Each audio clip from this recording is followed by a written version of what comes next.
Sa mga newbie, anong advice ko is talagang mag-aral. That's the only way. Walang ibang way kasi. Marami na tayong free modules diyan, sa YouTube, puwede kang mag-search, puwede ka rin mag-enroll if you have the budget. So yun ang ma-advice ko sa newbie. Sa veterans, just don't give up. Continue to learn.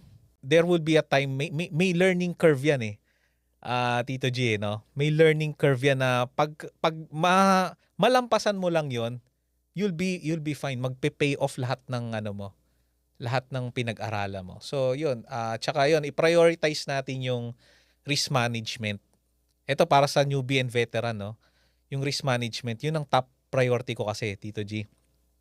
'Yun ang lagi natin isipin, underrated siya, usually tinuturo pero hindi na-apply. 'Yun ang ano difference. So 'yun, 'yun ang 'wag natin kakalimutan lagi.